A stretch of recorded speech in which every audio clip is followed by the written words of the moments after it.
Hey, what's up, everyone? Welcome back to another episode of Q&A with Ray. I posted another "Hey, ask me a question, yo" on Instagram stories this week, and so here's a few of my favorites. Let's get started. First question is thoughts on athletes coaching athletes.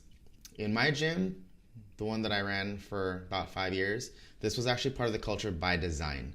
One of the things that we had a big emphasis on was educating our members, and we gave them opportunity to coach each other.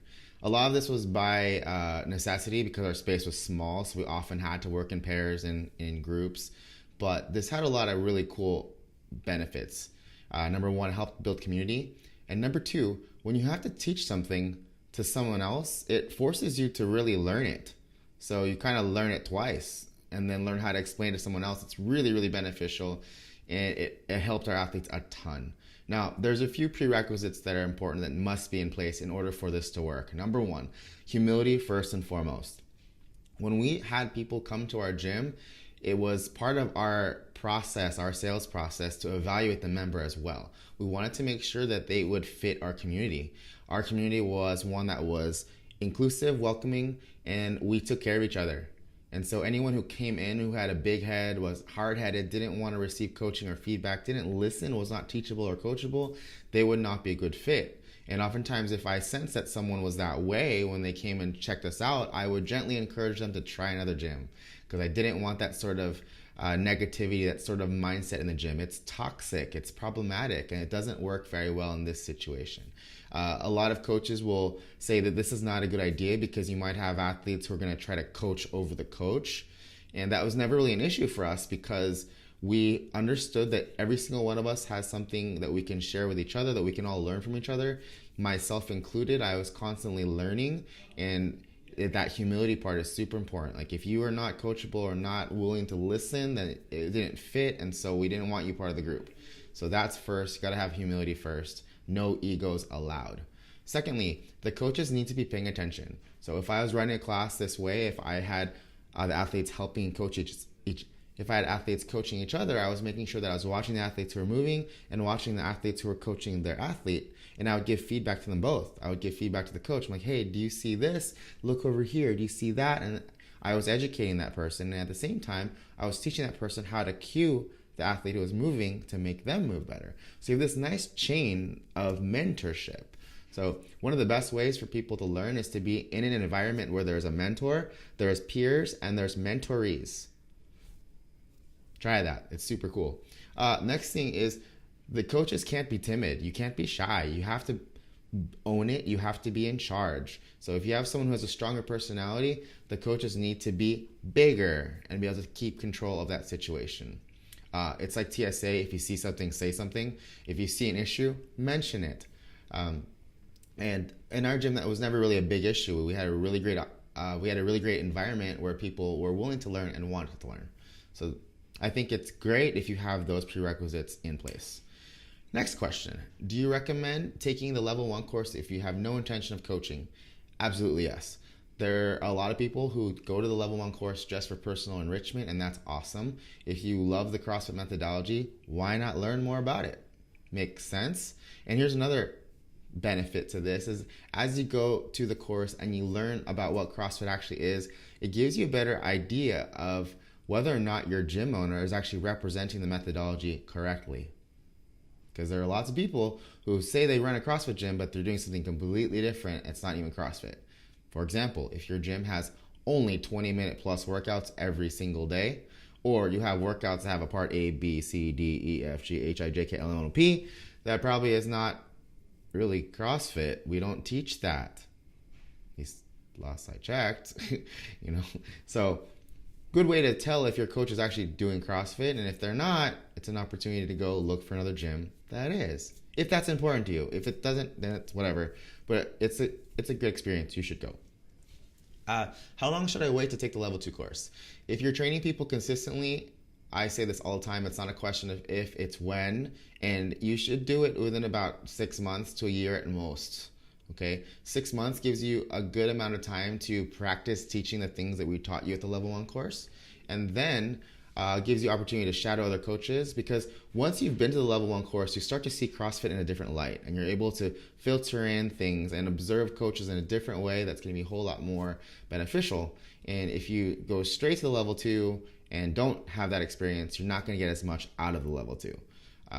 Also, on the other end of the spectrum, I don't recommend going longer than a year if you're coaching regularly, because you might just get bad habits, and that's harder to undo. So 6 months to a year is ideal. Next question. Do I have to wait 6 months to take my level 2? What can I do to set myself up for success? Okay, first things first. The CrossFit Journal is amazing. Read everything, watch every video. That's how I learned to be a CrossFit coach, because I was a head coach in my gym. I didn't have anyone to mentor me, and so that's what I did. I watched lots of videos. I read a lot of articles. Do you have to wait 6 months? No. I know a guy who waited 2, but this dude is exceptionally smart, super bright, gets it. And he went in right away and crushed it. Rare. It happened. But 6 months, again, is good in order to take what you learn and put into practice and see what works for you. And you have a lot of time to prepare so you can get more out of the level 2 course. After the level 2, which courses do you recommend next? If you go to training.crossfit.com, take all those courses. I would start with... The Masters is awesome. Kids, adaptive. I know the guy who teaches the flexibility workshop. He's kind of a jerk. Just kidding. But yeah, take them all. I really like the Masters because most of us coach people 45 and older, and they have different needs. And the kids program is amazing because if you can teach kids, you can teach adults. And in fact, a lot of the scaling regressions and progressions that I learned at the kids course are things that I use with adults. It works. Flexibility, I feel like we should name it something else, because it's not just flexibility. We're talking about movement prep. We're talking about how to warm up for class, how to cool down, what to do if you have flexibility issues. If you suck at the bottom of the squat, bottom of the deadlift, bottom of the lunge, overhead position, front rack, or the bottom of the dip, you need to go to the flexibility workshop. It's good for coaches, good for athletes. I had even someone who wasn't even a CrossFitter who came and really, really loved it. So that's another shameless self-promotion. Go to that course. How long after taking the level 2 should one take to take the level 3? Sooner than later as well. That depends on the person. Okay. Number 1, you have to have a minimum number of coaching hours at a CrossFit affiliate to even apply for the test. So that's number 1. You need some experience. But everyone's different. Like, I took 4 weeks to study for the test, but I was already on staff, so I had that going for me. But here's how I prepare for the test, and this is the only advice I'm allowed to give you, is go to the website where it has all of the study material and look at all that. I watched every video like 20 times. I read the articles at least twice, and spend time coaching lots of different kinds of people, because CrossFit, remember, is inclusive. It's universally scalable. So you need to be able to know how to scale for lots of people. You need to know the methodology. Okay? So if you feel like you're confident and you've done a lot of time coaching people, then you should be okay. Do you have a job outside of CrossFit? I don't really call them jobs. I call them projects. So I have this project that's called RX2 Movement, and what I do is I have about 100 coaches worldwide who I meet with on a weekly basis, sometimes twice a week, and we talk about coaching. And this week, we talked about how to change culture in a gym where things are kind of dysfunctional and how we can make change for the better. So things that we talk about are vision, mission, goals. We talk about how to deal with problematic members, how to bring in members to your gym, all kinds of stuff like that. Basically, all the things that I wish I had when I was a gym owner by myself and didn't have anyone to talk to, I create that opportunity for coaches to come and have that with other coaches from all around the world. I do another meeting on Thursdays with Brazilians, so in Portuguese. That's fun. And I also have another meeting where we get together and everyone just uploads video and we watch video together of movement, and we pause, we slow motion, we back up, forward, all that kind of stuff to look for faults and learn how to fix the faults. It's fun. If I send you some video of me snatching, will you offer some feedback? This reminds me of another project I have with my friend Nicole Zapoli. We started this for garage gym athletes and other people who work out at gyms but don't get a lot of coaching. This is a really cool community where if you're a member, you can upload video and we give you feedback. Just the same way as we do with our coaches, except for this is more geared for athletes. So if you want to be part of that community, I'll post a link right somewhere on the video here so you could see and visit there and join. Cool. Do you provide online coaching on fat loss? No, I do not. But Nicole Zappoli might be able to help you with that. She does remote coaching and she does custom programming design. So hit her up. How is the truck camper project coming along? I have a Nissan Xterra that I'm building into an overland vehicle. I like camping. I like going to Utah, Colorado, all those places and just kind of disappear into wilderness. And so I've been building this truck. I actually lived out of it for about 2 weeks in Colorado, Utah, just doing van life in an SUV. I'm not really sure what I'm going to do with it next. I'm kind of bored and I have this carcane addiction and I like lots of different kind of vehicles. So I'm constantly on Craigslist looking for different projects. I'm playing around with the idea of building another fast truck to run around in the desert, maybe a Baja Bug, or actually get into drifting, maybe build a rally car or an autocross car or a rallycross car. I'm not really sure what I'm doing yet. I like anything with a motor. How do you balance sleep and work you need to get done in a day? Do you use naps? No, I don't nap. That would be cool, but I don't really have a place to nap. I live far away from the office. Honestly, I've been lately trying to sleep a little bit more, like being more intentional with sleeping early and trying to get at least 6-7 hours of sleep. I actually naturally wake up without an alarm after about 6 hours usually, and a lot of it is because I love the process. I wake up excited to do work.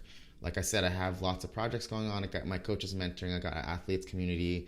I'm possibly going to be working on another project with a friend. We're going to be doing business development for coaches who want to be more profitable with their gyms. So that's another thing. I just wake up excited to do things and to help people. So that's kind of what drives me. It doesn't feel like work. It's fun. In fact, time flies by way too fast. But as far as balance goes, I also like to go shoot guns. I go surfing. Sometimes I'll just get in the car and drive for hours, just go explore a new place. So I have quite a bit of balance. Anyway, last question here, but why? Because I said so. Just kidding, but really. Yeah, that's pretty much it for this week. If you like this, if you found this to be useful, hit subscribe, like, tell a friend, whatever. Share this with someone. Yeah, I'm going to be doing some more vlogging stuff soon. I have some topics that I have in mind that I want to share on. I just have to find some time to record those. And if you have a question, post them in the comment below or send me a message on Instagram. I'm happy to answer and maybe even include it in one of these highlight videos. So see you guys next time. Peace out. Homie G late.